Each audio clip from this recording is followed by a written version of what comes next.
Bristol. Yeah, great game, wasn't it? Brilliant. Well, I saw the end. I saw the ending. I was like, it was quality. That's so gutting because, well, it was such a avoidable penalty that led to them kicking to the corner as well. It's that Marcus Smith is serious talent, like serious player. Yeah, he's not bad, is he? And I was semi Radradra. Mate, some of the offloads were absolute filet mignon. Yeah, silly con carne. Mate, I'll tell you what. They need to start including some of these boys though in the England squad next time around, next selection. Yeah, I think they will. If I don't see it, I'm gonna be mad. It needs a shake up. I think there's too many people in that team that have been in there for too long. I just think it's so stale now. Bit of dead weight, yeah. It makes me laugh. You got all the people calling for him to go after we've lost what was it, 4 games, and it's like just everyone calm down. Yeah, let's just calm down. I think his win record, 76%. It's like the highest, most successful coach of England coach of all time. Yeah. So let's everyone just calm down a bit. But at the same time, it's not good. No. It's I mean, every game I'm just seeing us get killed, discipline every time, terrible penalty count. And we didn't have a plan B. So the thing is, they obviously have got a way that their game plan, and although it may not be the obvious to sort of people watching along, and they're just sticking to it. And I don't know, like you said, I think it's a bit of dead weight. But maybe, yeah. Not even dead weight. Ideas. I would love to see get Simmons brothers involved. Yeah, just to freshen it up. Yeah, the Simmons brothers. I want to see Don Brandt given a go. Yeah. I want to see Marcus Smith. If you think as well, you get someone like Marcus Smith in there. How old is he? 22, 23? Yeah, if that, he's year above me, I think, at school. And it's like, if you give him that experience, he's already got 100 caps for Harlequins. Yeah, no, I saw that. So it's not like he's without experience, is it? Yeah. So that was a nice experience leaving Sigi's today. Go down well. Yeah, no, not really. But she understands why. It's because we've got rugby back. So you're back permanently at the moment. Yeah, pretty much. We'll talk about rugby when Ben's on. But it was just also. So I haven't been driving my car, and so it's just been sitting there in the car park all month in London. Go there, try to switch the key on, nothing. Battery's dead completely. I was getting nothing out of it. So Sigi, absolute hero. We were in this quite empty car park, so we had a lot of space to do this. But reversed around the corner of this bollard, and then she's essentially just pushed the car on her own, got it going. I stamped on the gas pedal, and then away it went. I was like, "That is sick!" I was like, "Oh, mate!" I was so chuffed. I was like, "That's my girlfriend!" Mate, genuinely, it was class. I was like, "Yeah." She was like, "Oh, yeah, I do this all the time in South Africa." I was like, "Yeah." I was like, "You're just from the book. You're just more worldly wise." I was absolute chocolate teapot, mate. I was useless. I remember when we went to Five Lakes and we were chatting about things like kids our age. A lot of them wouldn't know how to change a tire. Admittedly, it's I would get up on my YouTube just a refresher of how to change a car tire or something like that, and she was like, "Are you being serious?" Yeah. It's she gets angry about that as well. Yeah, she gets proper angry. She's like, sus. Sus, yeah. No, it's just a common thing, but because I suppose the difference between us and them is that they South Africa has got stuff in there that if you don't know how to change a tire and you get stuck, then things are there that can kill you. So it's literally life or death sometimes. There was a girl, one of her mates called Sash. She's an unbelievable swimmer, and she went for a run on her own just through some unreal landscape. I don't even know, but she'd forgotten where she put her car, and she was just running around trying to find it. I was like, No. That's not the situation you want to be in South Africa on your own. Don't know where you are. Lost your car, and it's getting dark. I was like, probably want to avoid that, maybe at all costs, because you could just get eaten by a cheetah, just quick. Jeez. But yeah, it's a different world out there, mate. Like, right, it's a hat trick. You haven't started. It's a hat trick. You haven't started without me, have you? We've been on for 7 minutes, so it's fine. What have you discussed so far? It's like, mate, we've just been shooting the shit. We're just talking about how I've come back from Sigi's today, and yeah, she helped me revive my car from the dead. Oh, really? Yeah, because I haven't used my car in about a month, so the battery was completely flat. So we basically did a running start. We did a running start, and she basically just pushed the car on her own, and I pushed the accelerator, and she'd like basically breathed life back into Penelope. I was like, God, push start, mate. She's a Sapphire. They know all about that.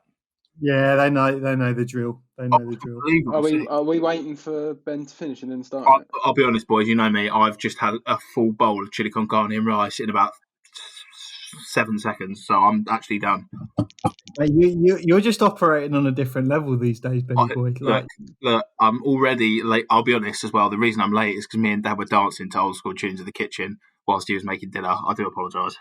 That's an acceptable excuse. I'll take that. But yeah, we can kick off. I've just swilled 170 millilitres of Guinness around my mouth, and I'm ready to go. I'm sorry. Oh, wow. So, I mean, what a way to kick off the podcast. So, you know what? We're just going to keep going. Welcome, everyone, to Thacker's Sunday Hangover. You're in the middle of you join us in the middle of a lovely chinwagon catch-up. So, on the podcast today is Ben Law for his hat trick. I need to come up with like a hat trick reward or something. You know, on Soccer AM, they used to do the hat trick balls. That was the only reason I'm here. I was expecting some sort of trophy.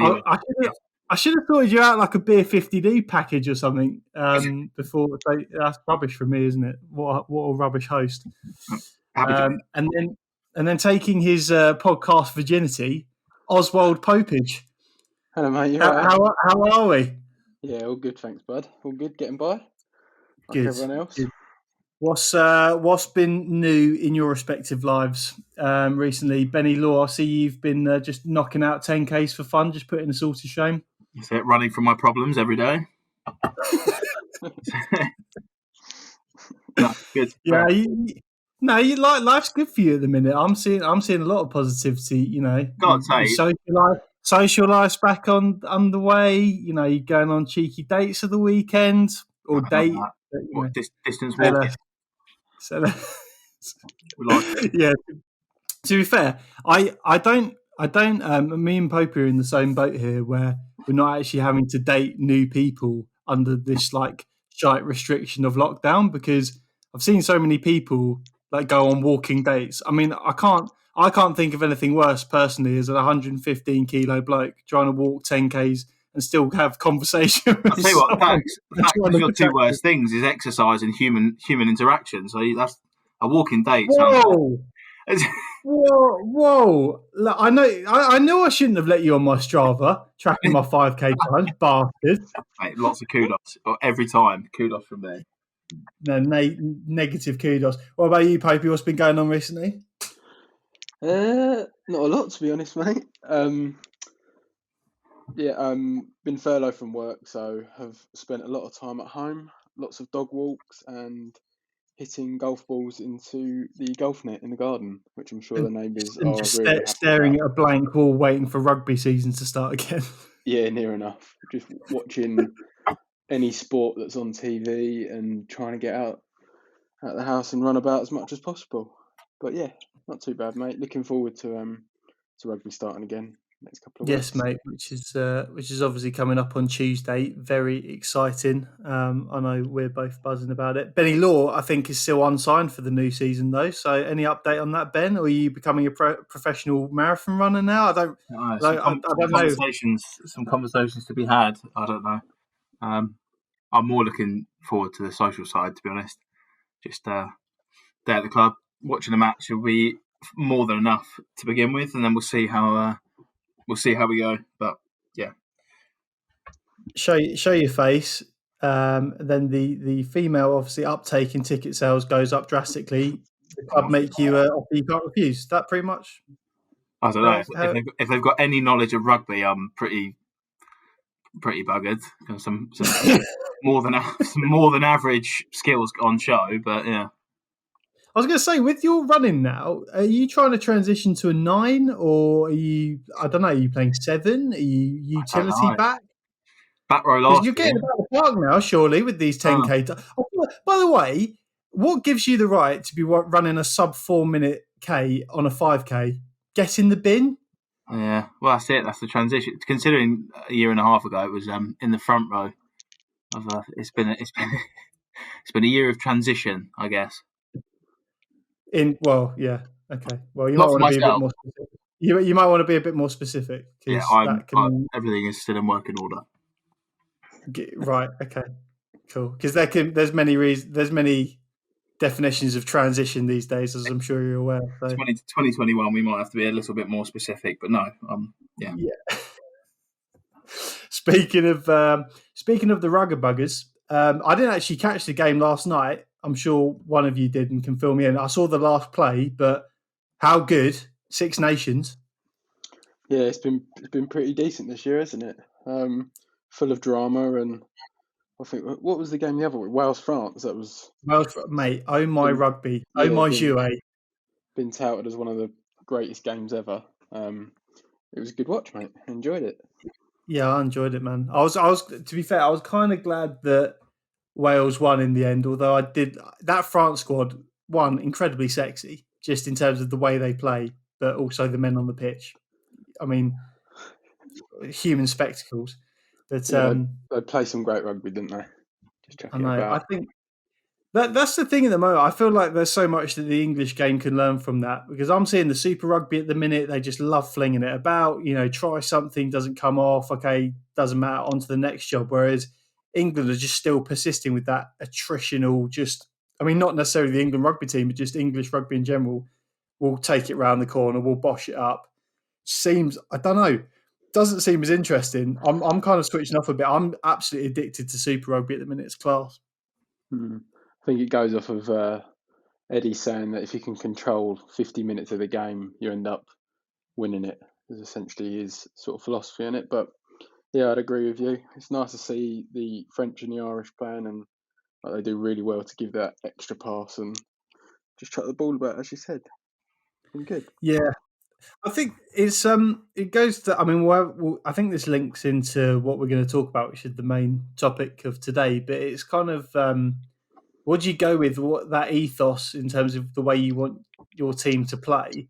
Do you want to win playing boring rugby, or would you rather give it a go, play more expansive, more attractive rugby and sport? It's more of a spectacle, because at the end of the day, it's an entertainment business. Like people are coming to pay to be entertained. People don't want to watch clinical, just kicking, controlling rugby where you might win, but you're like, well, what have I just watched for 80 minutes? Like that's if you're watching a 12-5, like no one's going home going, oh yeah, proper one for the ages, that one.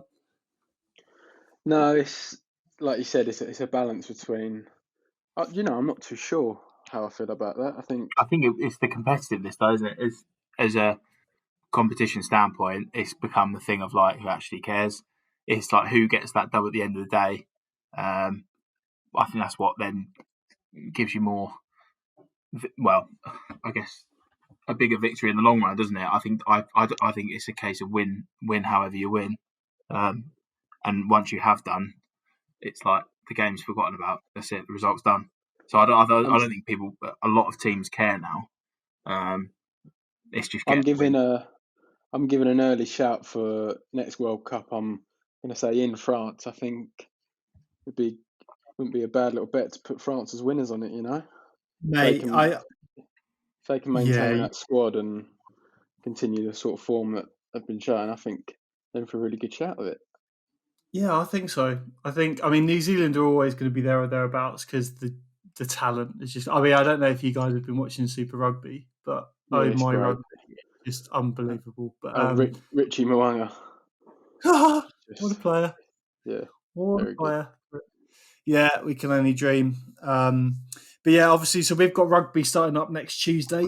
Absolutely buzzing about that. I think for everyone, it's been something that we've been looking forward to. It's been difficult to stay motivated, especially from the fitness side, because I think we all were doing levels of fitness from about, I don't know, May last year, all the way through until November. Just it seemed like pretty like relentless slog of just fitness with rugby sprinkled in. But and then obviously the season got cut short.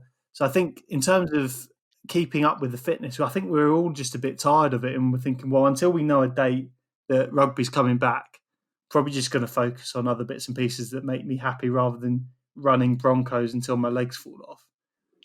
But now we've got a date where we've got games coming back, and I think the whole vibe will just be just full of excitement now. I think people won't mind doing the fitness as much now that we've got some dates in the diary. Yeah, massively. I think it's 5 weeks for us, isn't it, until hopefully we get our first game. So is that all it is? I don't even know. Yeah, I think it's sort of back end of April, maybe. But I guess the best thing is just getting to see all your mates again, and yeah. And I think there'll be so. I think to be honest, probably for the rest of our playing lives, even like our lives, will haven't gone through this, are probably going to take for granted opportunities to go and play and socialise and just be with your mates. A lot more now. I think beforehand, because it was just so on tap, and you were able to, if you didn't see your mates one week, then you knew, oh well, I'll see them next week. So it's not that deep that I'm missing a social. It's not that deep that I'm, not staying behind for a bit of food. But now everyone's just going to be, oh, just give it to me. I just need it. I need to see other people than the people I've seen every day for the last year. So I'm buzzing for that. Yeah, I think the breaks particularly with me, has made me realise how you sort of know how important a role it plays in your life anyway. But just in terms of you get through the week knowing that you get through Tuesday, Thursday training, hopefully involved on a Saturday, and then you have that whole excitement of your Saturday morning, you get to play, and then go out for some beers with your mates after, and then have a chilled Sunday. I feel like we've kind of gone from like one extreme to another, though. I feel like with you say training Tuesday, Thursday, and playing Saturday, being sort of, I guess, 2 days apart. It's like every other day you're doing something. So, and even the day after, all you're thinking about is the next day that you're either training or playing. I think in a rugby context, but just in a life context, I think having that is sort of a catalyst of this is making life go so quickly and like lots of different things. Whereas now we've had the complete flip side where, I mean, there's nothing, but days are still going quickly because we're sort of doing the same thing every day. But I think it's kind of like a weird concept to me now to think that I'm going to rock up every Tuesday, Thursday. I've got to rock up at 7 p.m. to train for an hour and a half. And then every Saturday it's like in the diary that that you're playing a game. And then I guess the rest of the weekends then on from there. I just feel like it's such a change in structure. It's probably going to take some getting used to. Yeah, probably a bit. I think you make an interesting point around how you recognise time and how quickly it's passing, because that's one thing that I've noticed, especially over the last month, that weeks are just racing by, and you think, okay, well, without really blinking, like a whole month's gone. Like you kind of take toll or take point or note of what you've learned or what you've done in that month. And before you know it, time really does slip away. I think it's that old cliche where people look back especially after they've finished sporting careers, but just in general, they'll go, make the most of your time, because you'll go, 15 years will go, and then you're like, wow, that went so quickly. So I think coming back into it full time, especially sport, but just in terms of having a refreshed outlook, what this lockdown maybe taught us is just to make use of that time and to really like cherish every moment, take every day as a new opportunity to kind of learn something, do something more. So I know you got, this is actually linking perfectly into something else I was going to mention. So I know you guys are really big on reading. There's a book that I've read recently, something I posted up on the Thacker Sunday Hangover Facebook page, Living with the Seal by Jesse Itzler, who's an entrepreneur in the States. I think he owns a basketball team. He used to be a rapper. Like he owns part of Zico coconut water. Like he's got his thumbs in many pies. But essentially, he asked a SEAL to move in with him for a month. Was this David Goggins? Yes, yeah. So he only reveals who David Goggins is right at the end, and this guy is just tapped on another level in terms of just seeing every day is just getting out, grind, hit it, like take everything, like literally squeezing value out of every single day. And obviously he's taking it to extreme when it comes to his body. But one thing that I've learned from reading that book, and I listened to his second podcast that he did with Joe Rogan. He's absolutely fascinating guy. So if you guys haven't, I mean, I know you both will love that book and also the podcast, but I genuinely recommend it to anyone because it's just refreshing to see. He's just like so relentless about everything he does. It's just no excuses, just fucking get on with it. Every single day. And that's one thing I thought about, something that I probably haven't been as proactive or thought about as much is like at the end of the day, have I learned something new? Have I recognized that there's something I can be doing better? Am I absolutely putting everything I can into every day that I've got? And during lockdown, it's a bit difficult to do that because our options were a bit restricted because of you can't go X, Y, Z.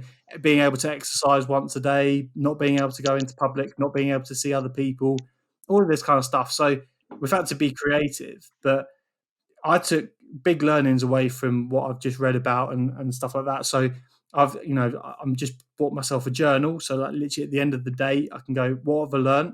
What can I do better tomorrow? So just keeping on top of that. When it comes to a rugby setting, it's just about like being absolutely obsessed with getting better all the time. And I think that that's just something that, I don't know, we can all probably have a bit more of. And like coming back to Ben's point in terms of just recognizing how quick time does go, if we're not absolutely just draining every bit of value out of every day, training session, opportunity at work, everything, then it's kind of like, well, what are you doing? Because if you just let stuff pass you by, then you'll be sitting there in 10 years being like, fuck, there were so many opportunities that I kind of wasted. Yeah. There's I think it's from that book is when he first meets David Goggins and he comes round and the Goggins says to the bloke, he's like, should we go for a little bit of a workout? And he says to him, how many pull-ups can you do? And I think it's like 3 or 4 maybe, max. Yeah. And then he goes, all right, we're not leaving this room until you've done 100 pull-ups. I think it's 100, yeah. And the bloke's like, oh, there's no way, mate. I'll have to work up to that. And he's like, no, you can stay and do that. And I think it took him a couple of hours, and that was on like the first day, wasn't it? Within the first. Yeah, I think he was. He said he was in there for hours, and he was just. He basically was trying to break him in that he was trying to establish the limit as to where he could go in those first few days of training, and then he kind of established that base and then planned their training off of that. But one of the most interesting stats that I read about was that I think when you think you're physically there in terms of your body is completely gone, when you think you've given everything you can give and you're at your limit, apparently that's only 40% of what your body can actually do.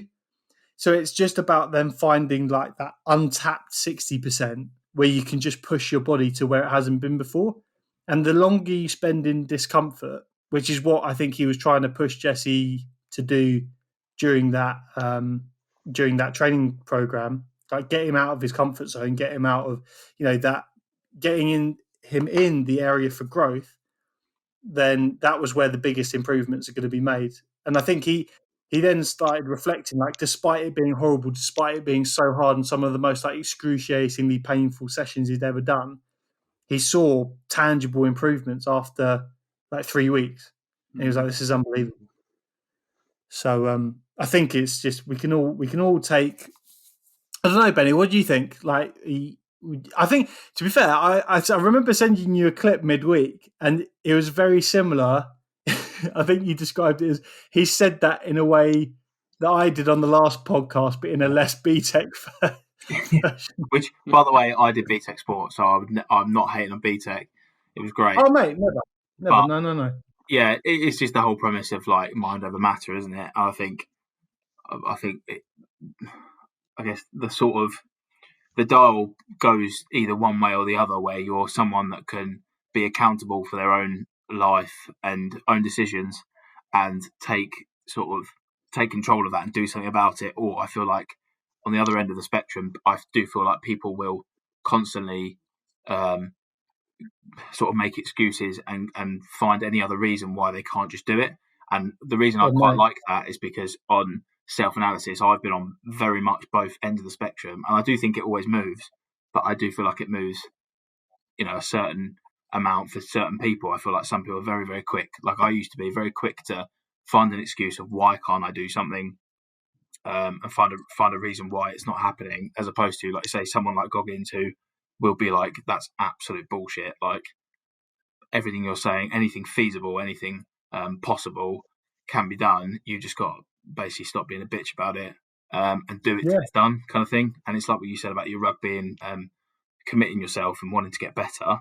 And I think that's the same thing. It's whatever you put your mind to, as long as that's, again, you can only make little progresses and everything you do to get a little bit better to sort of get to that end goal. So I find him from what I've seen of him, I find it very intense and very kind of over dramatized. But I think that's for a viewer to see that who doesn't quite understand what he's been through, I guess, in terms of his lifestyle and training. But I think to take away from it as a general rule of thumb that even though you think that it's probably going to be too hard for you, you're nowhere near your limit, and you just got to get over it mentally and work at it.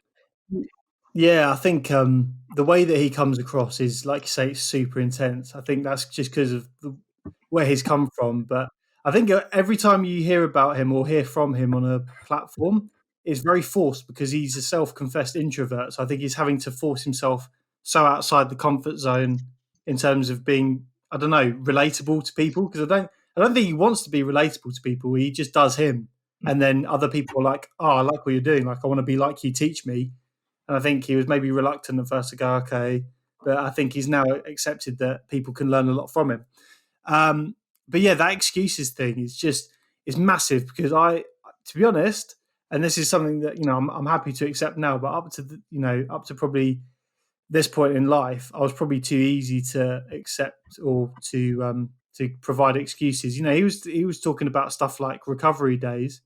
And I would always find that, if I remember vividly in Australia after the day after a game, the coach got us doing this really cool. It was called zoo. It was like a zoo workout where every movement you do is in the way of a different animal. So it's all body weight stuff. You've got chains on you. Like, it was really cool. And I thought this would be sick if it wasn't the day after a game and I'm absolutely like in pieces. So during the day, I didn't make the most out of the day because I was like, well, I'm not bought into this because I need my recovery period and blah, blah, blah. I was making the excuse. When everyone else just got on with it and actually got way more value out of the session and enjoyed themselves a lot more. So I've definitely been someone to maybe put the excuses in, talk about recovery period too much, when actually it's just like, dude, fuck it. Just actually nut up and just get on with it and stop making so many excuses for yourself as to why not to do it, because there is no good reason. Because like this, you don't have to take it to the extremes that David Goggins does, but he ran like ultra marathons on 2 broken feet. It can be done. Like, whatever the little hurdle in your mind is that you're putting there, you can get over it.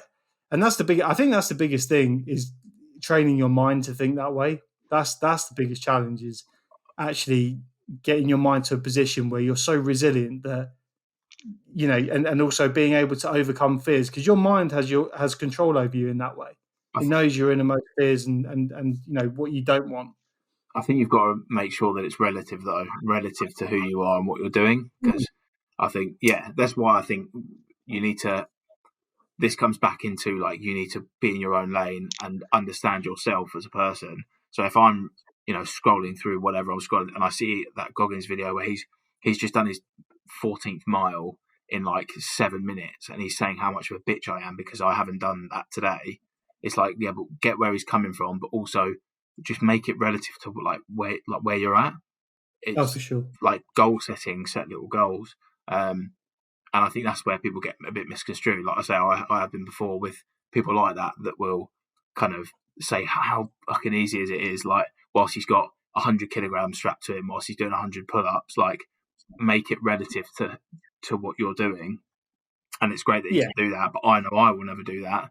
And I know that Sandy, who's looking through her phone, who's a bit overweight, who wants to lose some weight, that's not going to do much for. But like I say, it's just the mindset of knowing that, okay, well, what can I get to? Find a realistic level, and then, say, do what you can to get to it. So. Yeah, it's making it relevant to you. I think it was like about setting personal goals. We talked about it in the last podcast around fitness and well-being. It's around making something that's right for you. So finding your goal, working to how you want to work it, and then literally pushing yourself to the absolute limit to get to where you want to get to and reach your goal. So no one's like saying that you need to be running ultra marathons every other week to be successful or to have like a sick mindset. But it's about respective to you, what do you want to achieve? How actually willing are you to get there, and how hard do you want to work to train your mind to get over these mental hurdles that stop you from, I suppose, untapping that 60%. But yeah, we've gone massively off tangent. But as usual, shock. Yeah, shock. It was genuinely. So the guy that bought me that book was one of my mentors at work. So I like massively appreciate that. Shout out Atco. And he said it was a book that changed his life. And another book was his autobiography, which is called Can't Hurt Me, which I'm about to get stuck into probably next week. So buzzing for that. But yeah, definitely, if you're listening, give it a read.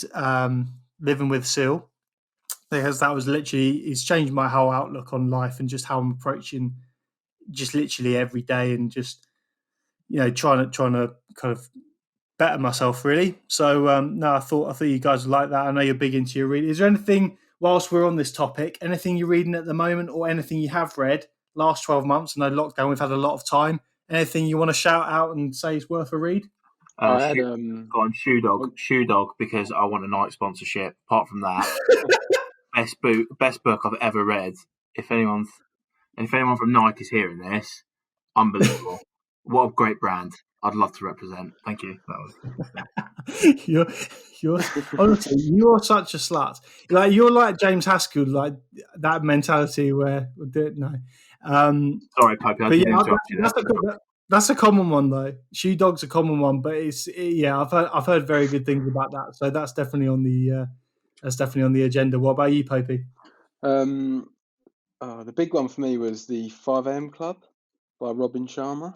Oh yeah, which was, when did I read it? It'd have been in the first lockdown, and essentially the title of the book 5 a.m. Club is about, not to be corny but just basically being more productive and seizing your day. And the premise of the book is essentially tell a story about 3 people who embark on like this journey of it. I won't go into detail, but and you follow along with it. So I started getting up at 5 a.m. and trying to get college work done in the morning, and you go out for your walk, and for, I'd say, I don't know, Jay, how long was it? For a good 12 weeks.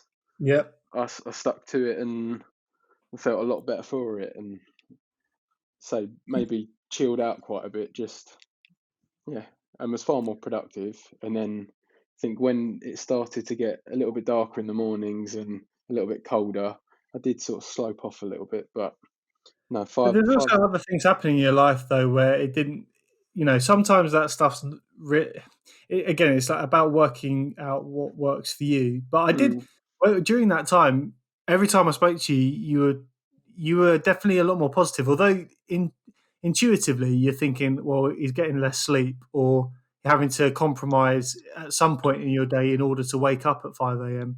You're definitely a lot more energetic and a lot more positive in terms of your outlook, because you'd already, like that, just, it gives you that window before anyone else is awake to be productive and get your shit done before the day's even started. And then you've got so much. You don't realise how long the day is until you start waking up early and start like doing stuff like knocking out a 5K before anyone else has even thought about waking up. It's unreal.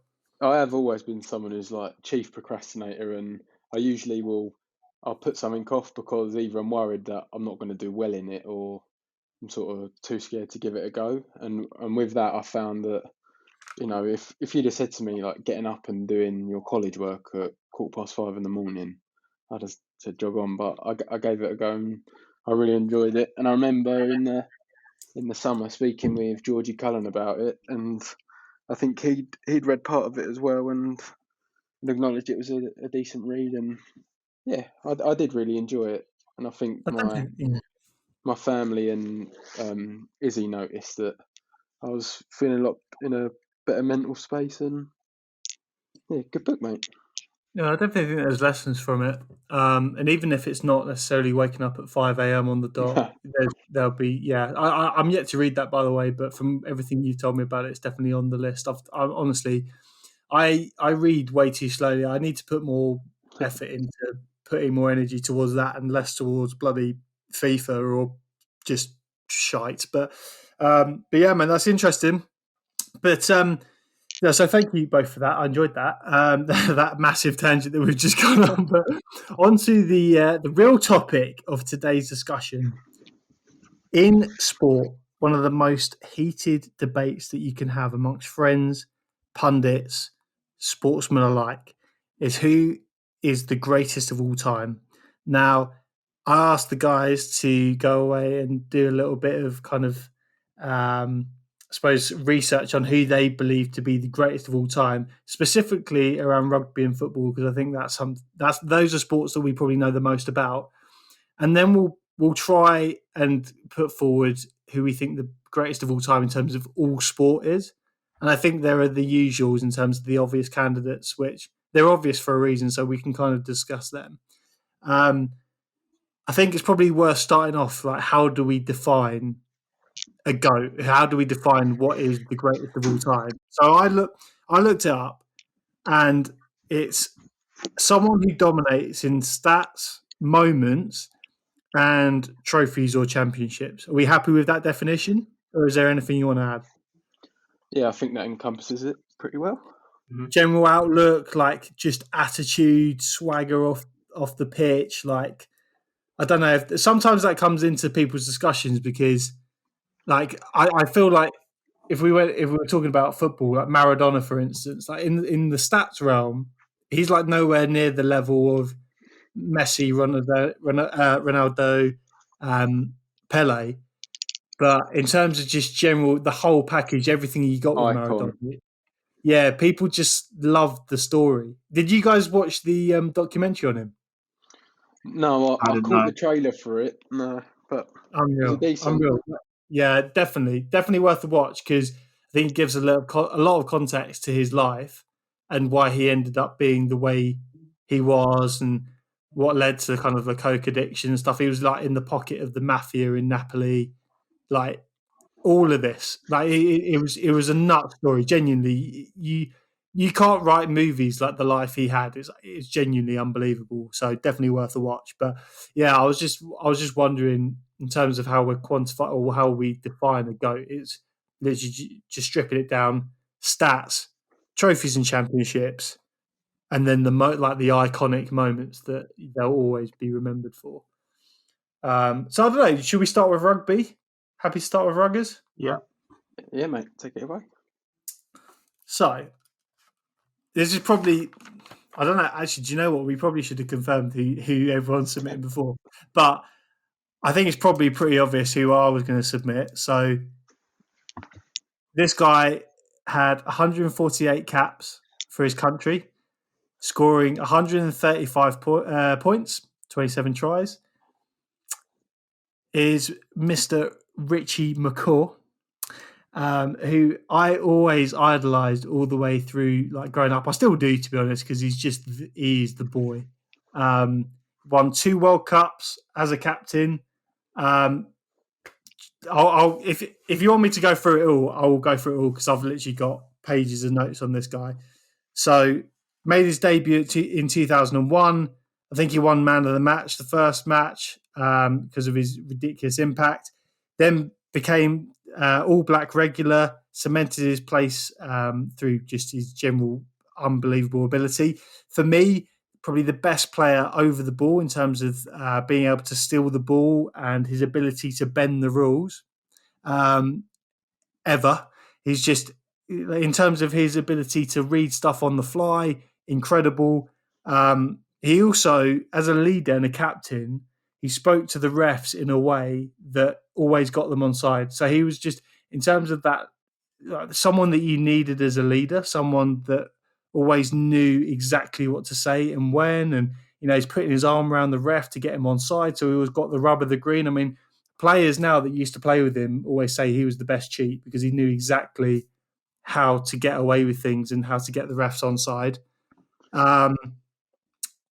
In 2011, he won the World Cup despite having a foot injury all the way through. And the coach at the time, Graham Henry, said he could hardly walk, let alone play. So the fact that he still played and won a World Cup final, unbelievable. 2015, won the World Cup, first captain to win 2 World Cups.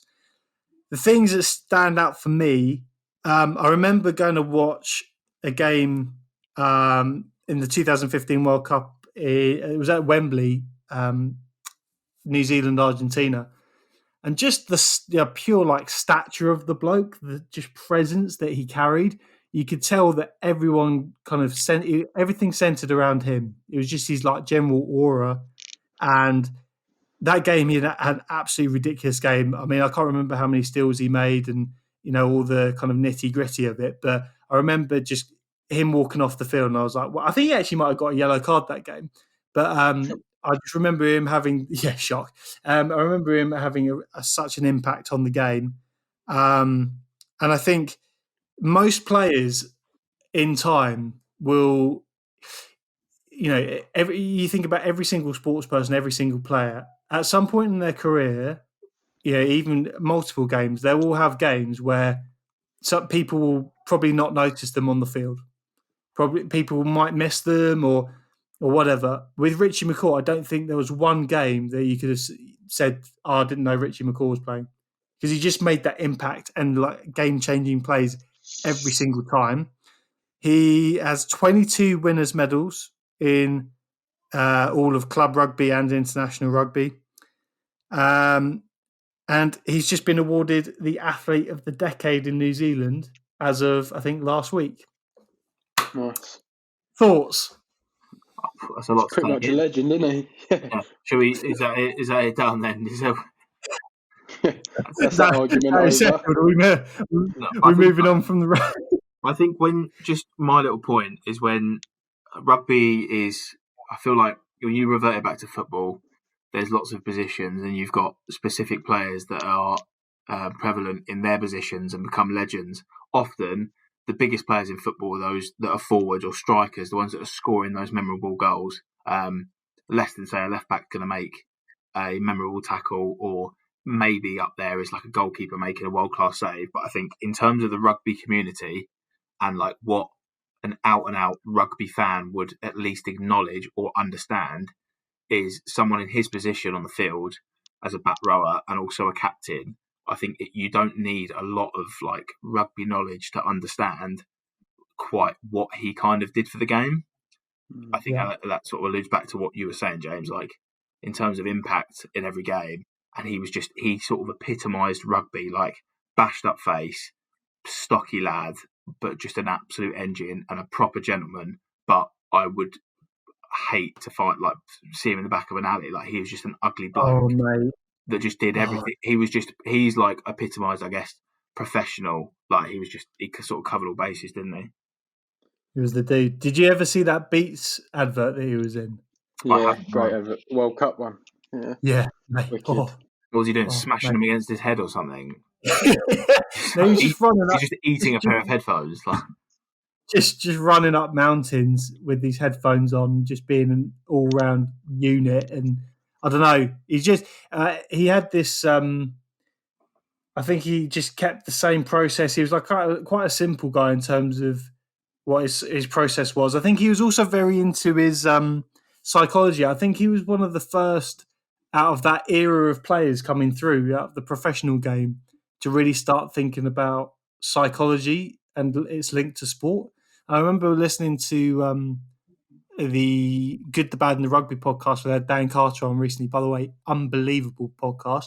That one, like Dan Carter's just legend.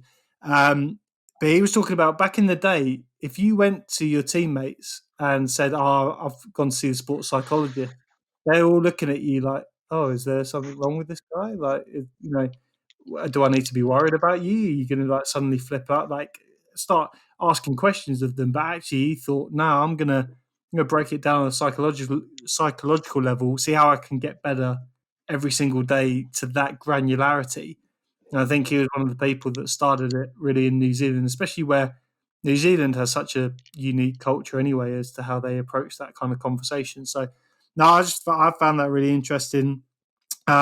Things I didn't mention: he was the World Rugby Player of the Year in 2006, 09, and 10, and he was nominated 8 times.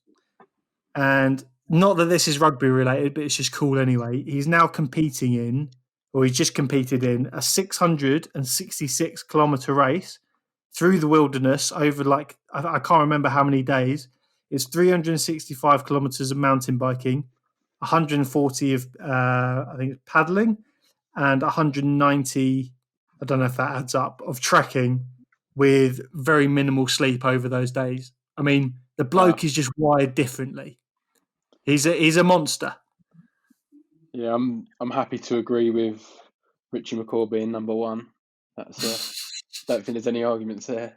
I think that was a pretty illustrious. That was decent, Jay. The judge of the kangaroo court is ready to hear your sides of the story, though, boys. I know you've prepped some. Do you want to go, Benny? I mean, yeah. To be fair, mine was like another.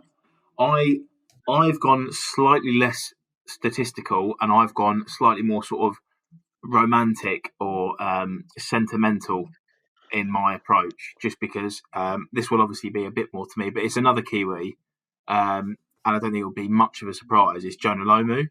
I get into the, obviously, in terms of like figurehead for rugby, I guess, or I kind of put it to like who's on the front cover of the game or who's on that front cover of the magazine about rugby. Just in terms of like the whole package, I think. Again, the guy was like basically a sevens player. I think he debuted it was like 90. I've got it here actually, 94. Both sevens and 15s basically just came on and started tearing up. So he sort of established himself quite early on he was obviously a massive lump, and that sort of plays a part into why, especially in a sport like rugby, I find him to be like the most out and out, just unbelievable specimen. And sort of over when the game became professional, he obviously then just kept growing and growing and just getting physically and himself with the game. He scored against every major test nation apart from South Africa and Wales. But he was a bit of a scoring machine. He was nasty, and in the time that he was there, he sent shockwaves through sort of the rugby world, because traditionally, again, with a sport like rugby, not only was sort of a decade prior, every bloke was pretty average size and just sort of running around like headless chickens. We've now got there was slightly more structure in positioning and size of the players, and he just the best way I could put it is that bloke could have played anywhere on the pitch, and I think he could have contested at an elite level, like any position on the field. I don't know if you guys feel any different, but I feel like he dominated. He absolutely dominated. You ask anyone. Go on. Yeah. Well, I was going to say, you ask anyone that played with him or near to the time that he played, without like everyone's just like Jonah. Like he just absolutely dominated everyone that he played against. There's times where I think it was England in the World Cup, I want to say 95. Yeah. And he just made a whole team look ridiculous. It looked. Do you remember when you were in the age groups and it's the under 13s, under 14s, and there is always that one absolute just like mutant in the team, like carrying 3 or 4 people across him, across the line, usually carrying the team in like every game. Jonah Lomu did that on an international level. That is insane. But that was the time where it was just transitioning into the professional game. He's the guy that really was the main catalyst towards it becoming a professional game. So without doubt, like one of the greatest of all time, absolute machine. He could still play and start in the New Zealand team today. Yeah, there aren't many people that can do that. No, and I think, like I say, Hall of Famer rugby player now. He was actually given an overseas like sports personality of the year. So this sort of ties into why the British public loved him, or English, should I say, and that I think speaks a lot of words about how the sort of impact he had, I guess, on the game. And even though he was being flattening our own players, our own countrymen would say how unbelievable he is. And I think that says a lot. I find that to be a reason. Again, the whole sentimental vibe. So my dad like absolutely loves him, and that was his sort of figurehead. So in terms of who even as an English lad growing up, or even in previous years, I mean, even this year, we've me and my dad have watched old clips of rugby, and one of the ones that is searched on YouTube is Jonah Lomu best tries. I think in terms of the moments, the most wonderful tries, which again, it comes back to that argument of like in football, how good was that, centre mid, how good was his passing and moving in the game, a bit like a Richie McCaw, versus, how good was that absolute screamer that was scored. You always kind of verge towards the striker scoring the wonder goal as opposed to the centre mid who's pulling the strings. And I think that's the kind of argument we've got here. You've got like a Richie McCaw character who ran the game, but you've also got Jonah Lomu who stole the show and did lots of like memorable things. And obviously Popey's suggested as well. But that's the sort of thing. So that was my kind of thing of why. Again, it's that kind of romanticised thing of he was like who do you see in a big statue in front of a stadium? Like, he's the boy, isn't he? So I've got some nice stats because I'm an absolute stats nerd. So I've just looked some stuff up here. So 6'5", 125 kilos. He could run the 100 meters in under 11 seconds, which is like close to Olympic trial speed. He scored, I think he held records. I don't know if he still does, but he scored 15 tries at the World Cup. The most tries in a single World Cup in the 99 World Cup, which is 8. And I think he scored 37 tries in 63 tests as an All Black, which is not a bad return, is it? No, not at all. And again, most of them were against top ranking nations, like bullied. Yeah, definitely. He had his career cut short as well because he had to. I think it was like kidney related that he had to duck out. So who knows what he could have gone on to stats wise if he kept going. But mate, that's a shout because do you know what? I only really think about people that were I can remember, but you forget that sport was going on before we started watching it. So that's an absolute shout and a half, mate. Hadn't actually remembered old Jonah. How could I? That's like rugby heresy. Terrible. Mm-hmm. Go on, Popage. I did actually agree with you, Joe. I think probably Richie McCaw is just out and out best player ever, but I went for Dan Carter. Oh, how fun is it, by the way, that we've all chosen New Zealanders? I mean, it's testament, though, isn't it? Let's be honest. Like there are like notable people from all over the country, like all over the world, like memorable people. But I think, it's like rugby's their thing, isn't it? Before you move on to Dan Carter, by the way, just before you move on to Dan Carter, I want to know, because you would have definitely, because I know you had the argument in your own head. Why not Wilco? Why not?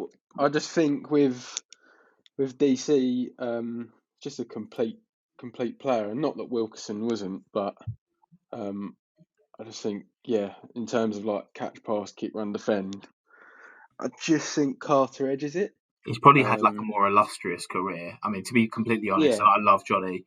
I think there was this whole thing of bit of an older game and the injuries. I feel like if you to look at a career timeline, it's like Dan Carr's been there more kind of thing. Yeah, so he's the highest point scorer in Test match rugby, and he earned 100 caps for New Zealand, scoring 1,442 points to them. Oh hell! Yeah, 128 caps for the Crusaders and almost 1,600 points for them. I don't think there's much explaining to it, really. There's a massive thing we're missing out here. Out of the three of them, he is definitely the biggest chop.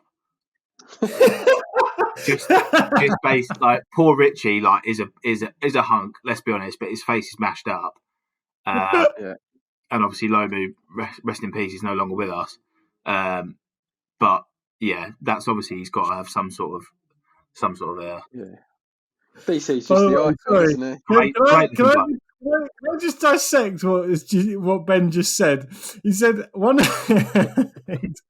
of the three is the biggest chop. Only Ben Law as well can say the biggest chop, and then R.I.P. Jonah in the 15-second period. No, obviously, what I meant to say was Dan Carr is a good-looking lad, and for me, I mean, I want to give him a couple of extra points. He's just what. He's kept himself in good nick. Let's just say that much. For any aspiring young lad who plays in the backs, and I think Dan Carter's just the one, isn't he? He's coolest bloke in rugby. Yep. Can kick off both feet effortlessly. I had for my distinctive memories of him was, you got to remember, boys, I'm still a baby as well, so it's only from watching, those Living with a Lion documentaries. Oh, mate. 97 lines, wow. Yeah, and his try against them in, I can't remember what test it was, but it was in 2005. Yeah, I think it was I want to say third test. Yeah, I think he's chip and chase and then the finish in the corner. He's only a young lad as well, and just on the biggest stage of them all. And the other one I had was his banana kick from the touchline for the Crusaders, where he's silly. For the conversion, he's kicked the ball about 15 metres right of the stick and let it fade back in, which I always thought was pretty cool. So he meant that, by the way, as well. He meant that for sure, no doubt. I can't remember. It was like Dean. That Lions performance you're talking about was the most complete performance. I think he scored 33 points in that game, and that is actually ridiculous when you think about Lions. That is it's termed as like the Everest of rugby, especially for for British players. When you're part of New Zealand, South Africa, Australia, who Lions play against, you might play against the Lions once in your career, if you're lucky. If you're lucky to be playing in the New Zealand squad or whatever squad at the time that the Lions come around, you might play them once in your career. So the kind of onus or the pressure on that test series is immense. He scored as a young lad and playing against Johnny Wilkinson, who he looked up to as a player when he was coming through. He scored 33 points. That's insane. That's so good.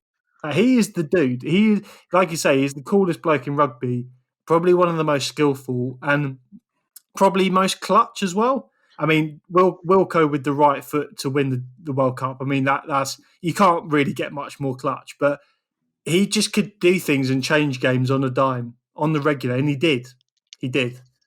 Yeah. It's a good shout. Nice. To be fair, boys, I didn't actually expect you guys to make it as hard because I thought Richie McCaw. That's it. That's a simple. But genuinely, you've put things in my head here, which is now making me start to doubt myself. I think a really good way to sort of distinguish it is if you're asked a question of what's my all-time 15, say, or 23, and it's like the first name that pops to your head. I don't know about you or Ben, but I mean, the first one for me would be Richie McCaw, just to have as your out and out 7, and I haven't captained the team.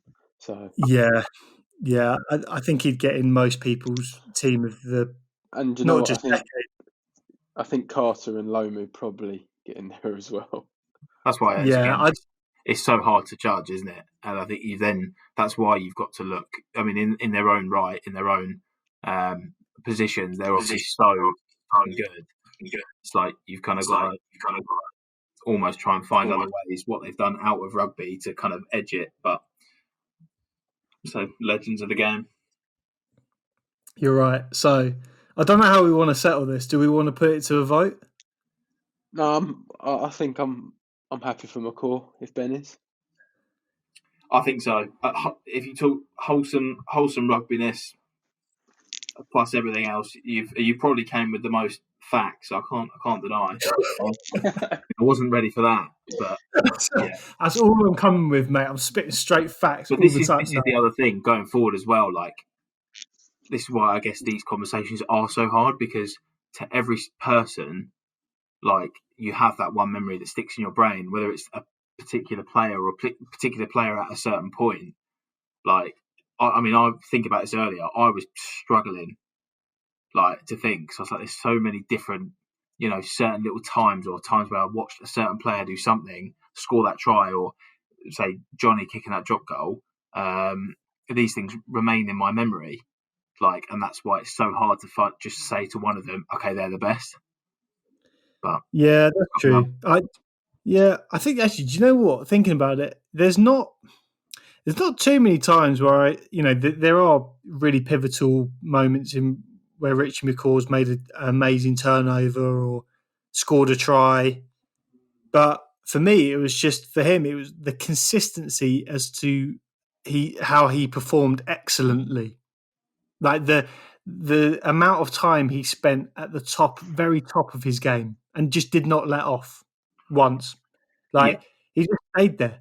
And despite 2007 World Cup was a bit of an anomaly for New Zealand, because I mean they choked. Like, there's no two ways about it. They choked that World Cup. They should have won it, didn't. But I wouldn't say that's down to individual person, but he was just consistently excellent the whole career. Like from the first game as well, unreal. Mm-hmm. So I think he's the dude. So hopefully we agree on that. But like you say, Benny, it's personal for everyone. That's what's so great about sport, I guess. But yeah, I think it's. I think if you're trying to argue against it, Richie McCaw for the greatest of all time, it's a real tough argument. Yeah. So there you go. So that's the rugby goat, Richie McCaw, as awarded by Thacker Sunday Hangover. You heard it here. It's official. It's official. If anyone had any doubts before, no longer. It's now official.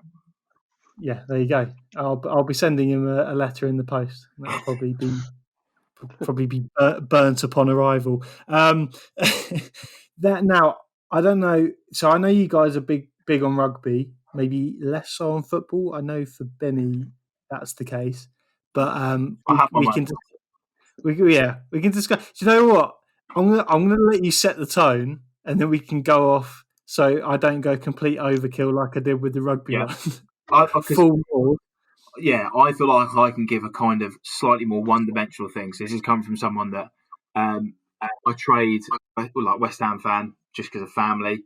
So I've played football all my life, or I did sort of growing up. Then it was the whole thing of rugby and football.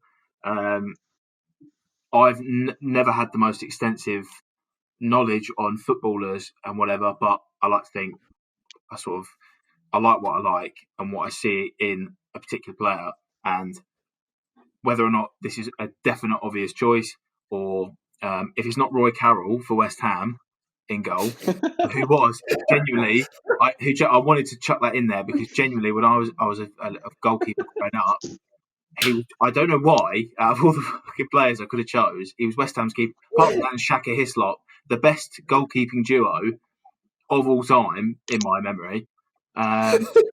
If obviously put those aside, I have to go with my guy Cristiano Ronaldo, and I do have a couple of, again, I haven't got any numbers or statistics with me now, because I feel like this is the whole thing. He's been spoken about a lot as the greatest of all time. And even though you mentioned before about some of those players, the Maradonas, the Ronaldos, the Ronaldinhos, those that had such a big impact on the game, when I look, and maybe this is because of a generational thing, I've grown up more with him than anyone else. When I look at Ronaldo right now,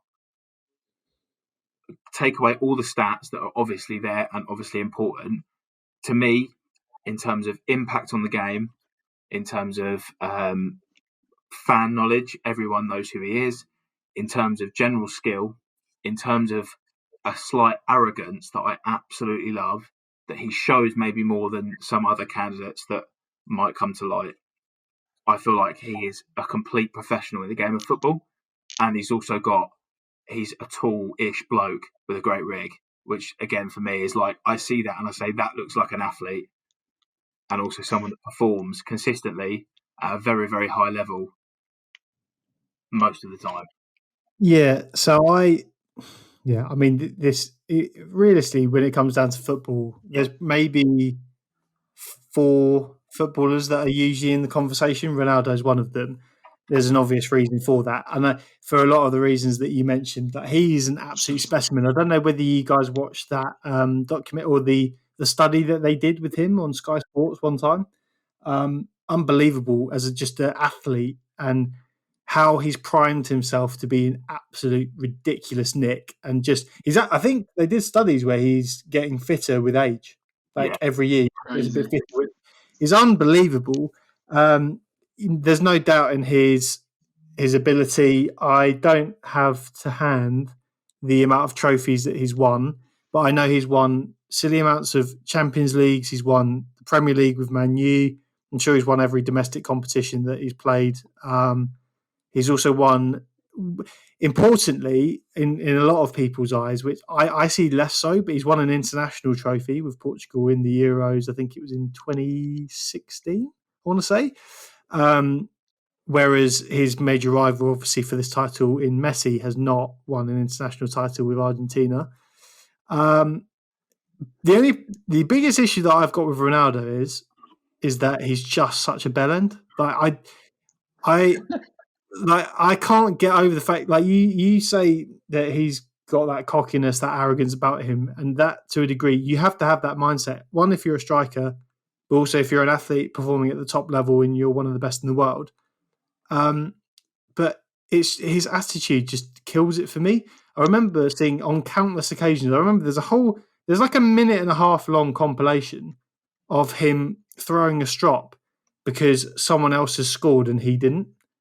That for me, just, I don't know, it kills it for me. I'm sure that, so if anyone hadn't guessed already, Messi's my choice of the greatest of all time, but I just haven't ever seen the same rhetoric about Messi. Now, I might have chosen not to look for it, but with Ronaldo, I see that attitude bit of something that just holds him back from being the greatest of all time in my eyes.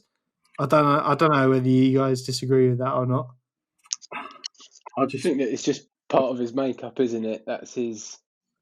I mean, I'd say the thing that distinguishes him and Messi is probably Messi has that more laid back approach, and whereas Ronaldo's seen as more of that sort of confident and not virgin or arrogant, but just different styles of player, aren't they? Again, it's come into terms of like what you've got to be to get at that level. I think, again, we've come off the back of a chat of three rugby players who were all so humble, like brilliantly humble the whole way through their career, and were like unbelievable people. I think football as a storyline, I think there is always this thing of you've got your heroes and your villains, and you've got those that are looked as being the nasty ones. And I do think it's just sort of it's played up a bit. But when this is something. Go on. I was going to say, can I throw my spanner in the works here, just to see what you two boys think? Okay. I couldn't decide between Thierry Henry, Bergkamp, and Vieira. So you're not an Arsenal fan by any chance, are you? Sorry. I don't understand why Popey had to interrupt you, Ben, on that very important point you were making to just bring up something so heinous. Something so heinous. on this podcast of mine, honestly, mate. This is good for me. This is really good for me because you've got as a neutral football fan. Like, don't get me wrong, I'm not the biggest West Ham fan in my life. I don't watch all the games. I don't really care. I love the sport of football and I will watch it when I can. But to have a chat here with two contrasting opinions and a Spurs fan and an Arsenal fan, this is brilliant for me. I'm only joking. Although Bergkamp, Henry, I knew. Do you know what? I knew you were bringing Henry, and like, I'm not mad at that because I'm gonna make a confession on the podcast. If you say Berbatov. No, mate. It's not a Spurs player. Spurs aren't getting nowhere near the GOAT play. I mean, Kane is sensational, obviously, but at the moment, not a GOAT. He needs to win stuff. Are we not even going to consider Paul Konchesky, or is that just out of the question? Are we not considering Eric Jemba? No. But with Henry, I actually I may or may not have, whilst my parents visited Barcelona, asked my dad to pick me up an Henry Barcelona shirt after he'd left. I don't know whether blame you, mate. I don't know whether that kills me in the eyes of a lot of Spurs supporters, but you're right. You can't ignore the fact that bloke was an absolute genius, and some of the goals that he scored. I remember one of the most iconic moments for him is when he flicked it up. I think it was flick knee over the shoulder volley from about 30 yards against Man U top bracket. Unbelievable. It just doesn't get better than that. It really doesn't. So he was a genius of a baller, but I don't know whether he stacks up compared to the rest of them. No, he doesn't. I don't think he does. I think Messi and Ronaldo is like that all-time argument. Shall I tell you my actual one? You go for it, mate. Because I knew you'd put down Messi, Jay. So and to be fair, I do agree with that. I just think he's the all-time best. But I went with Maradona.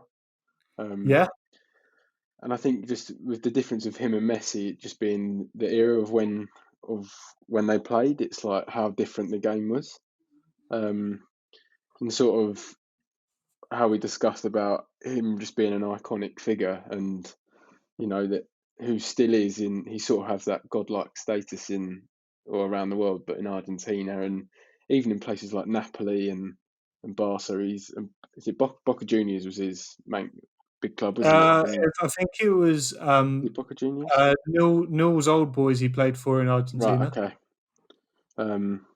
But yeah, Maradona, World Cup winner also. I think he has that over Messi and Ronaldo. But if we go off stats, it's like Messi's numbers are just crazy, aren't they? Like you can't. Well, on Maradona, so he's definitely a worthwhile person bringing into the conversation. And that World Cup, he won the World Cup, I believe it was in Italy, and they beat Italy on pens, I think, in the semis to get through to the final against, I want to say, Germany, which led to him being like essentially hounded out of Italy, I think, because all the Napoli fans then turned on him. I think he made an interview at some point during that World Cup, because Napoli was a part of Italy that was very much secluded from the rest of Italy, and they looked down on them. It was like, I think that lots of other supporters and fans said that Napoli was the sewer of Italy, and Maradona very much represented people from Napoli, and because he was their boy, he asked them, I think, to support Argentina during the World Cup, and so Italy, a very proud nation, I think they said, no, we don't do that. We don't go that far. And I think that started to turn people against him. And obviously I think he scored a penalty and over-celebrated in that win against Italy in the World Cup, which then led to a hell of a lot of problems on what I think was already a difficult time. But anyway, we digress. But I think given the time, you see the amount of skill that you needed to possess when the pitches were a lot more clumpy.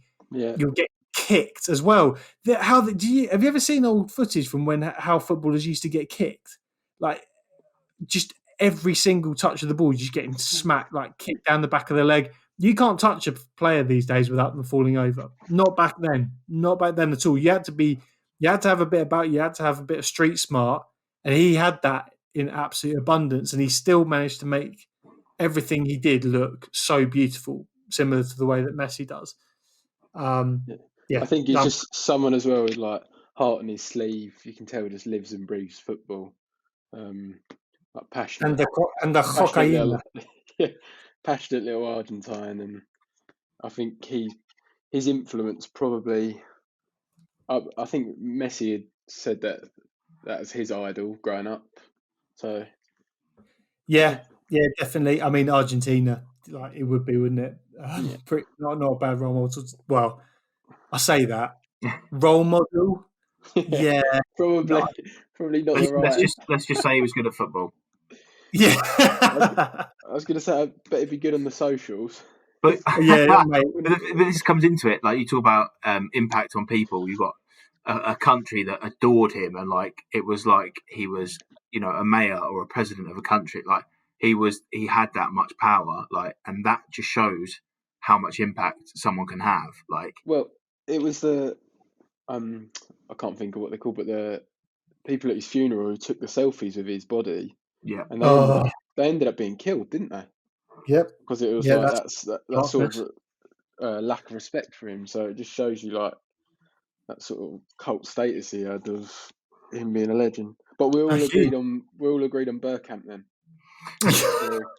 Well, I want to ask you one thing before we move on from Maradona. Go on. Something that discounts him in my mind from the conversation, because I can't really look past it, especially as an Englishman. Yeah, hand of God. Hand of God. Mm-hmm. Yeah. I mean, I think I'm a little bit strange like that, but I just think just gamesmanship, isn't it? And like he was able to get away with it, and if that's an English striker doing that, or it's, I think you're not applauding, but I think it was the context of the time. So the reason why I think Argentinians loved it was because it was largely due to the Falklands and how much disdain they had for England. Sort of at the time, it was proper when it was rife. That was when it was very, very sensitive. Like that game was huge. It was huge because how stupid England fans are, like going around beating up Argentinians because of the involvement with the Falklands, and the fact that Argentina managed to beat England, which was always seen as like the home of football. Like that's massive. But the problem I have with, this is maybe a bit contradictory based on who I picked as the GOAT for rugby, and Richie McCaw, one of the best bender of rules and cheats of all time. But I just can't look past the fact that Maradona's not gone to the ref now. I handballed that. Like, very difficult to when you're in the World Cup semi-final, I think, whenever it was. But it just sticks in my throat so much that I can't say that he's in that conversation for me. There's no doubt about his talent, and he's one of the most ridiculously skillful players, one of the best players, of all time. But just he's not like, I don't know. That takes away him being great for me. I don't know. It's tough. What do you think, Benny? Yeah, yeah. Again, it's like, is it a generational thing, or who do I just take it in? I quite like the fact that it obviously happened over like 35 whatever it was years ago, but I just think that's like gamesmanship, doing anything to win. I'm a bit of a sucker for that. I quite like it. I know, James, you hate it.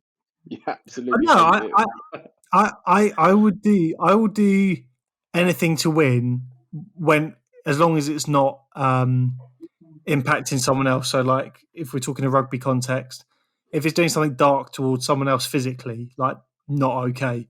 But in terms of doing anything, maybe having to bend the rules, maybe having to literally, get a bit dark in terms of yourself and to your teammates, then yeah, all for it. But I don't know, it just stuck in my throat. I don't know. It's probably because I'm English. If I'm from any other country, everyone's like, no, he's the boy. But I'm happy with Messi. That could be my vote. No so qualms there. I'll give you a rundown. So for me, the way that Messi plays is like nothing I've seen in sport ever. He's just the way that he is able to move his body. He simultaneously, reads other people's bodies and is perfected that art of being able to send someone the other way. And some of the things that he does on an international and elite level just makes elite level footballers looking silly time and time again. Is just unbelievable. I remember one of the standout moments in my mind was when they're playing Bayern Munich in the Champions League, and there's that moment where he's in the box. He sends Jerome Boateng, who, by the way, is probably one of Germany's best ever centre backs, for an absolute hot dog, and then dinks on the angle Manuel Neuer, again probably Germany's best ever goalkeeper, dinks him to score a goal in the Champions League off his right leg, which is his weaker foot. I mean, it doesn't get much better than that. So that for me is a standout. And then also, I'm happy to admit this: when Barcelona played Spurs at Wembley, when we played them in the Champions League, he tore us to pieces that night, and he didn't look like he was out of breath. He was just unbelievable. The way that he could dictate, dominate a game. Well, I mean that he can still. 6 Ballon d'Ors, 6 European Golden Shoes, 33 club trophies, including 4 Champions Leagues. In 910 career appearances, he scored 734 goals, which is 101 minutes per goal.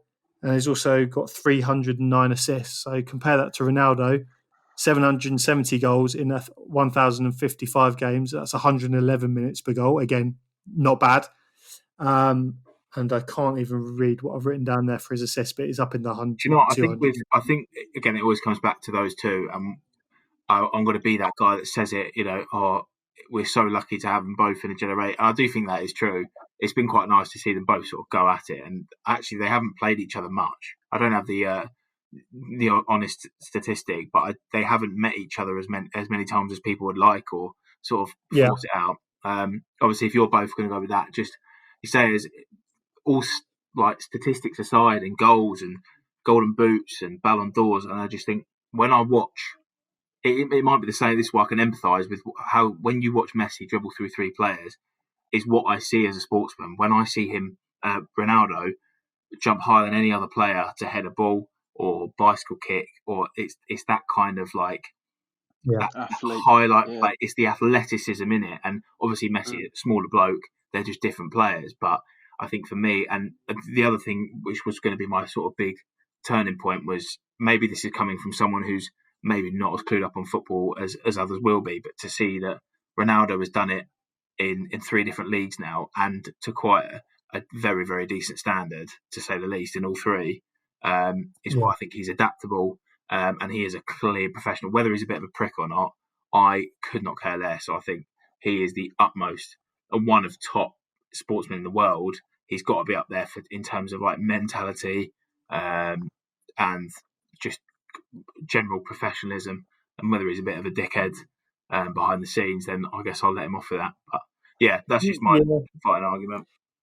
Yeah, I think you make a good point. Like, Ronaldo is a global brand. There's a reason why everyone flocks to him. He's an unbelievable athlete. You couldn't probably get more professional as an athlete. I mean, I'm assuming that we're probably going to get onto this when we speak about who's the greatest of all time in all sport. But with Michael Jordan, MJ, he was the best naturally, and the way that he worked and was obsessive about it. But even so, he had things that maybe could have hindered him slightly, with like the way that he kind of used to sometimes party or cigar smoking or stuff like that. It's a different time, but Ronaldo is like straight edged, never touched a drop of alcohol. Like, that guy is elite, like everything in like ELITE, all caps. Like, he's ridiculous. So yeah, Ronaldo is incredible. But the thing is with me is that I synonymize Lionel Messi with God. Like, and I mean, I say that in a very loose, like, casual way. So Please, no one's from South Africa come for me. But but like, he is just the guy that makes me fall in love with football every single time I watch him. So for that reason, that he has to be the GOAT for me. But I completely respect the people that say Ronaldo, because he's just equally as, I suppose, iconic, just in a different way. But I know that come the end of both of their careers, and when they're both retired, Lionel Messi will have the best stats, and he will absolutely blow Ronaldo's record away, guaranteed. Because Messi's still got another 2-3 years on Ronaldo. I think that's the best thing for it. And you say I have no quibbles in watching both and just let them do what they need to do. And I think actually, why not let's just have this conversation at the end of their careers and see where they're at. And obviously, we're a very statistical based, in terms of the arguments to have. But why not just enjoy it whilst they're both doing what they're doing? And at the end of the day, I think if it matters too much, we are again just both lucky to have two of those players in one sport who are just at the top of their game, and will, I guess, continue to be so. But I say, have a conversation at the end of both their careers, whenever they finish, and see then. I think it'll be interesting. It's a good point. So football, the GOAT, Roy Carroll. Anyway, moving on to. Unbelievable player he was. Yeah, no, mate, top quality. Apart from when he spilt Pedro Mendes' halfway line shot over the goal by about a metre and still managed to get away with it. Oh yeah, he's had some shockers. It was just, like I say, one of them things. Never forgive him for that. But anyway, I think I'm happy for that one to still remain relatively divided, although I'm leaning firmly on the side of Messi. But we'll let you all make your own minds up. And then, I mean, moving on to all sport, mine doesn't change, because Messi is the greatest of all time in all sport for me. And I know that's going to be highly controversial, because there are some real big names out of all sport ever. But for me, I just can't look past it because of the things that he's done and the things that, like, he's alien-like. So I've said my piece on Messi. I know you guys will have different opinions on all sport. Benny, why don't you start with you? Because I know that you're very involved in one particular sport. I was going to. Mine's basketball based, and it's been between two players. Again, very obvious. It's no surprise. But over the years of who, again, I'm from a basketball background and a basketball family, and I've sort of grown up on MJ and Bulls, and my dad's a Bulls fan, always has been. So there's been quite a close connection. But actually, it's weird now. In terms of someone who's taken a sport, turned it on its head, saying had such an impact on it and is such a worldwide name. For my sportsman, someone that, again, if I look at all the statistics, but also who they are as a person, things they've done, and also just their general athleticism, and just the way they play the game, is what I love so much. Is LeBron James, which is LeBron tough. James. That's it. Out the both of them, and it is still hard. Like, it's that whole sentimentalness and that romantic side of sport, which I get so close to, and just it's almost for me a little comparison of those. I don't know who you guys. You mentioned MJ earlier, but in terms of LeBron James, like 4 champs, 4 MVPs, 4 Finals MVPs, 16-time All NBA. On the flip side, 6-time All Defense player. So he does it all over the court. And again, he is just the epitome to me of professional athlete. Didn't have it easy growing up. Had to sort of work hard to get where he was, as everyone will, who's mentioned. But has sort of done it for himself and continues to sort of get better. 17-time All-Star. And is just, for me, like an all-round player on the court. Like, I love to watch him play. He's obviously a prolific scorer, but also does a lot of the stuff behind the scenes. He takes it for me. Yeah, I see that. I think you see LeBron James from a basketball perspective is always all over social media. And I don't know a lot about basketball. I've watched The Last Dance. I've watched loads and loads of documentaries on basketball, so I understand how it works broadly, but not down to the specifics. But you don't need to know a lot about basketball to know that LeBron James is just next level. So similar to the way that is MJ as well. I suppose I know a bit more about MJ just due to like the documentary and the way that it went into his mentality and how ridiculous he was and what levels he took it to, and I think how much he drove out of his teammates as well. I thought that was something that was really cool that I didn't realise is how much of an effect he had on other guys around him. It was maybe something that maybe makes me lean a bit more towards MJ. But you just listed all his achievements. Like I think it's hard to from. Another great point with MJ as well is his sort of like where he switched to the baseball. It's sort of like his career hiatus. It's like if you're talking about greatest athlete of all time, I can't really reel off the top of my head many people have played professional sport in more than one, category, and Jordan's done both baseball and basketball to the highest level. He also, just to mention, was like a prolific golfer, as still is now. And to the point, I know a lot of, especially older boys from the NBA and other sports, took up golf and have become quite good. But he, again, I'd need the actual statistics, but that boy could play golf, probably scratch golfer, wouldn't he? Yeah, he could probably turn out on a couple of the championships there as well. So he's a household name. It comes to, though, I think almost you say about the other sport, like to get into baseball. I know he always wanted to be one, and he was again a top sportsman. But I almost feel like that came through him being so famous, like that he could. Great shout, man. Great shout. Can I ask you one question though? In that, basketball is a game predominantly only played in the USA and very specific regions of Europe. If it was played everywhere, I don't know if that changes the conversation slightly. I mean, it's kind of irrelevant because we're talking about hypotheticals, but does that change it is the fact that basketball is not such a global game change like how we can rank athletes?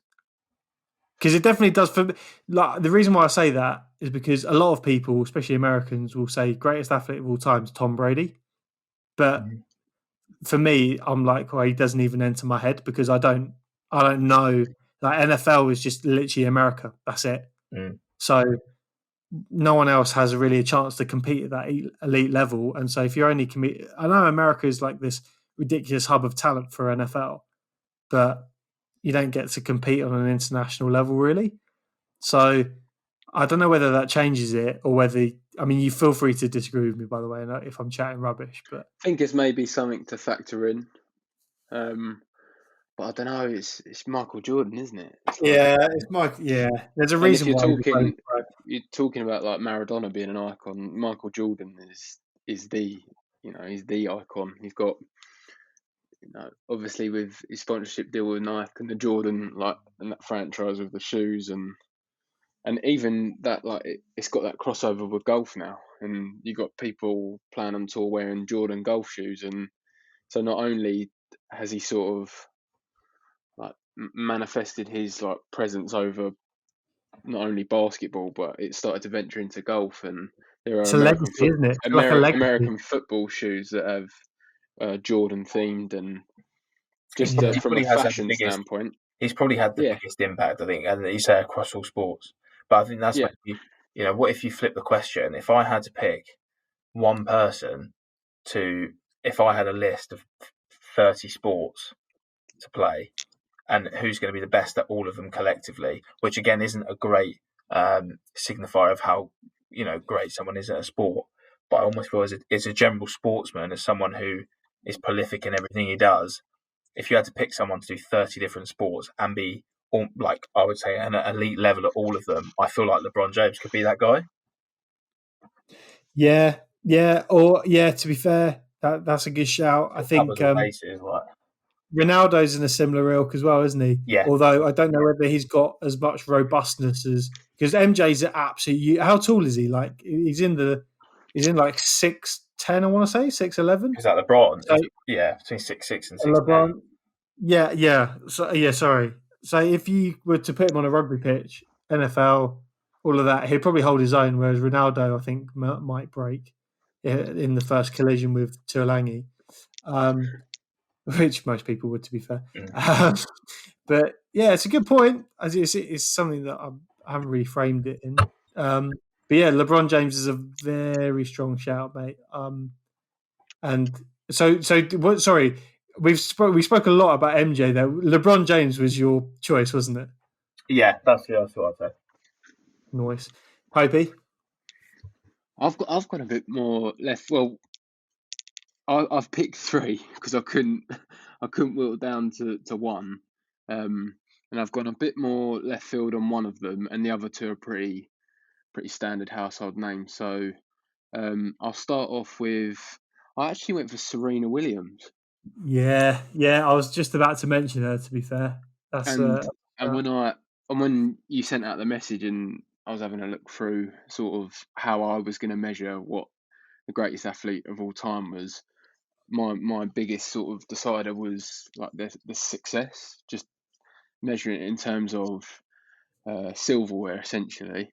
And if you look at Serena Williams, she is the most successful female athlete of all time, not only in tennis, but just in terms of, I'm not sure how you'd quantify it against other sports, but she's just the most dominant female athlete ever. And I think it's 23 Grand Slams in singles, 14 in doubles, and 2 in mixed doubles. So it's almost 40 Grand Slam titles.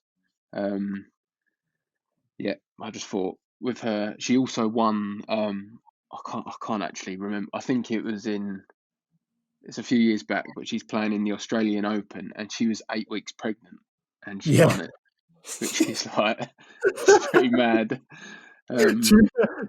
That's where any girl's got to speak, because that is one feat you're just not able to replicate as a guy. Like you cannot win something pregnant, and that is unbelievable that she did that. She is, and there's stuff where I think there was a survey asked about. It was like pro-am male tennis players, and the question was, do you think you would beat Serena Williams in a singles match? And I can't remember it exactly off the top of my head, but I think it was something like 70% of them said they think they could beat her in a singles match. And you think, how deluded are you to think that you would, be able to? But anyway, Well, she did that, didn't she? I can't remember what it was. She played against an amateur and just beat them in straight sets. It wasn't even like I think it was like but she beat them in straight sets by just serves only.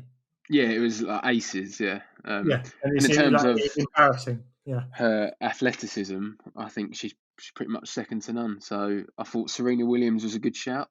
Unreal. My sort of left field one, but I'm not too. Are you into your boxing, James? Do you like your? Yeah, to an extent. I only of late. I don't really know about the guys of old who were massive back in the day, but I know about obviously AJ, Tyson, Mayweather. Yeah, that was going to be my. So Floyd Mayweather Jr. 50 fights, undefeated, 27 knockouts. It's just, if you were to tally it as to who's the most successful athlete of all time, he's never lost. And he's been a world champion essentially his whole career, and retired, 50-0, but minus Conor McGregor, also 49-0. Yeah. Similarly, why minus Conor McGregor? You're not counting that one? Well, just in comparison to sort of, I wouldn't put. I don't know if I could put Conor McGregor on the same sort of plaque as like Canelo or Manny Pacquiao. Yeah. But I think he was often criticised for the way he boxed, and but in terms of his wins, they speak volumes for himself. So Floyd Mayweather Jr. And the only thing I want to say about just before you move on to the last one, the only thing about boxers is that would maybe rule them out of like the greatest sportsmen is that they get to choose who they fight to a degree, which to an extent, yeah. So So I think that you don't get to choose who you play against in team sports, and actually a lot of. Actually, do you know what? I can't think of a single other sport where you get to choose who you fight against or play against. Can you? Well, I think with your boxing and your MMA, it's to a point you get to, I say you get to pick your fights. It's like you can manage and take which fights you want, but it comes to a point where it's like you've sort of beaten everyone in like that mid bracket, and then it comes to like your top contenders. And another shout could be easily John Jones with MMA, who, if people aren't familiar with, is like 26-0. But to be fair, I think he has too much going on in the background. I think he's had some substance issues, and which for me probably rules him out of like that greatest. It's grey area, isn't it? Yeah, it's like you don't really go near it. Yeah. And then the last one is similar to the Messi and Ronaldo debate, because you can go with either. But for me, being a bit of a newcomer to golf and only picking it up really since lockdown, is just I've come to realise the impact that Tiger Woods has had on the game. He's just crazy. 82 PGA Tour wins and 15 majors is wow. And the argument is it him or Jack Nicklaus? But I just think perhaps with like the modern game and levels of competition, I know you have to speak relative to the time, but Tiger's like dominance over so many years, and then for me his like comeback Masters victory in 2019 is just icing on the cake. Yeah, Tiger's always got to be up there because he was golf for a large amount of his career. I think a lot of it come with the video game when that got released, and then obviously he had the Nike deal, the Gillette deal. Like he brought so much popularity to golf. I think he got a lot of people into the game, and so many players that are playing with him on the tour now would have said, "I grew up absolutely idolizing Tiger Woods." I think that's always a good indicator. It's like, well, if he was people's idols and they're in the top level of the game now, then he mustn't have been bad. But it's tough. It's a tough one, isn't it? Tough. Also, just Tiger Woods from like a race point of view, being sort of like at the forefront of in golf and his influence he's had in terms of he's been able to push like his ethnicity and just the amount he's inspired sort of golfers over the world. It's like just a bit of a legend, isn't he? Really, massively. Yeah, put in everything that happened off the course aside, but yeah, it's a great point, and definitely. Well, yeah, especially when you make a good point around the representation piece, around advancing black golfers and in what was an otherwise incredibly white sport, like up until very recently, like I'm talking the last 2 decades, like that is still considered as the white guy sport, like for sure. Cricket, I mean, whatever, but golf is seen as like that old white guy sport, and I think Tiger Woods definitely changed that. He just made it a lot more sexy, a lot more appealing. Brought some passion into it that wasn't maybe seen before. I don't know. He definitely brought something different. So yeah, it's a great shout to put in the mix. I don't know how. Do we want to decide this based on? By the way, I'm happy to not go with Messi because I think you guys put forward better cases, and actually thinking about Ben's point around which athletes would stand the test of time in multiple sports, probably puts Messi out for me because I can't imagine him doing well in all sports. I can't believe, Ben, I can't believe you picked LeBron James over Michael Jordan. It's still like, again, in the household, my dad, who's avidly MJ, that's like, but that's why I quite like it, because then it opens up that debate, doesn't it? Yeah, but in my own head, it is because I've grown up more with, like, I've watched a lot of old school basketball. I still do now. Let's say me and my old man will rewatch clips on YouTube or on TV of old games and old players. I mean, Larry Bird, for instance, Tracy McGrady, who's slightly newer, I guess, not maybe was in that sort of time frame, but near enough. These older players, it's like they were so influential on me growing up, like especially as a little fat white lad in England, which sounds really silly, but to be so enthralled by like basketball players like that who had all these different attributes was mad, because that was like beyond my wildest dreams of what I could ever accomplish. And then you've got a guy like LeBron who's come in pretty much straight out of college, and he's just erupted, and he's owned the league since. And I think he's just such a household name. But I do feel like they're very different, but they both played in different times of basketball. And I feel like the issue I find a lot with, again, I almost don't want to choose between them. I feel a lot of people always, especially in the new age where it's always LeBron, revert back to how MJ played in like a farmers league. Like back then there was no, it wasn't like everyone was at their level. And it's like, well, it's very easy to say that now. And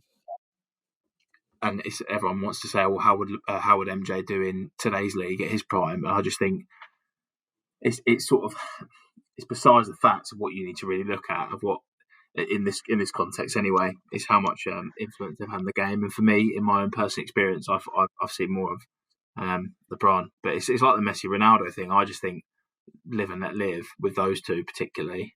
But yeah, it's more of a generational thing, isn't it, I suppose? But he just tips it for me. Yeah. Nice. So, all right, let's put it down to a vote. I'm going to press you. So, I'm undecided. Ben, I'm guessing you're sticking with LeBron. Yeah. Popey? But I think it just depends what you're measuring it on. It's like if you're talking about your records and amount of, for me, like I can't look past someone like Floyd Mayweather because he's never lost. Mm.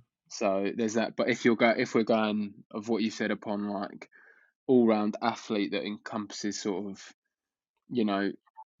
like your Ronaldo that could essentially drift into other sports, or even like Michael Jordan who's then played baseball and is a scratch golfer and also being like the iconic figure he is, I'd probably go with Michael Jordan. Mm. Who who would you rather box, MJ or LeBron? I'd be running, mate. That's a horrible question. Okay, take that into account. Who would you rather do a 200 meters against, MJ or LeBron?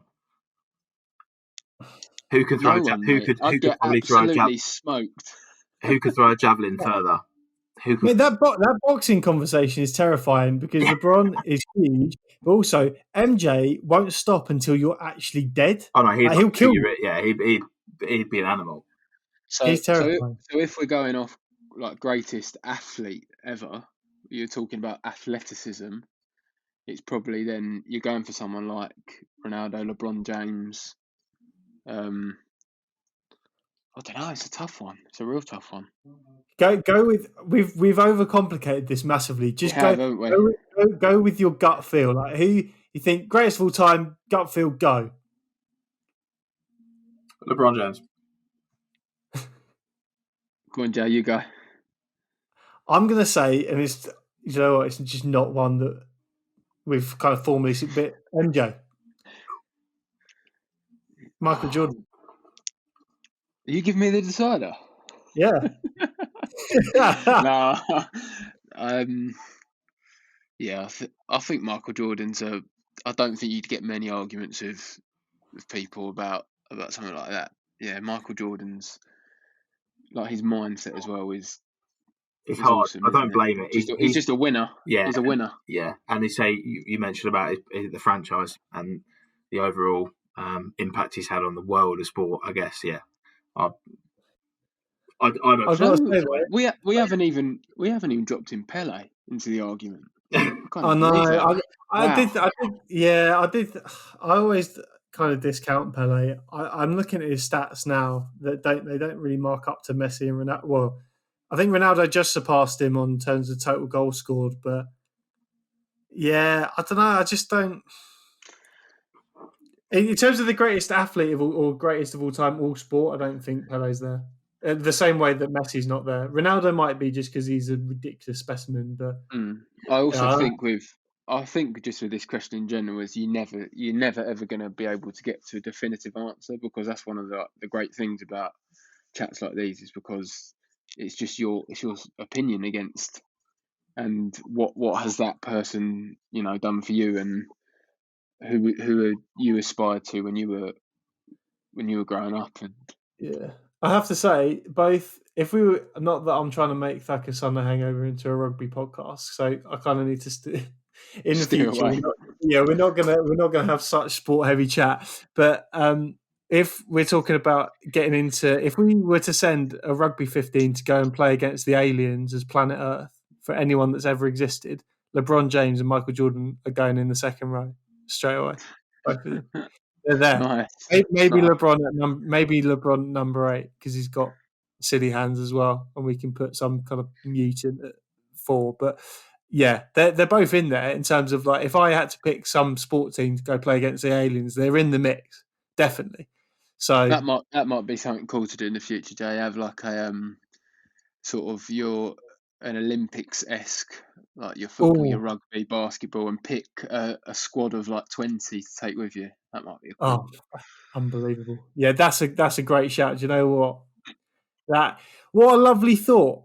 And on that, I think I'm going to bring this lovely conclusion to end. So I think we can say wholeheartedly that the greatest athlete of all time is Roy Carroll, Northern Ireland great, Knew it. Goalkeeper for Man United and many other. No, it's we're going to say Thacker Sunday Hangover. Michael Jordan, greatest athlete of all time, second place with LeBron James. It was very close, but no, guys, thanks for coming on the podcast and having a chinwag. I really enjoyed that. Hopefully you'll both be back at some point if you'd like. Benny's already on his hat trick, so I'll probably give him a rest.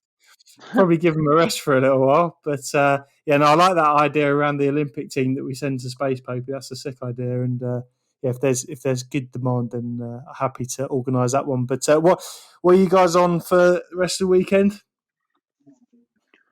I've got I've got a run in the morning with Benny tomorrow, if that still goes ahead.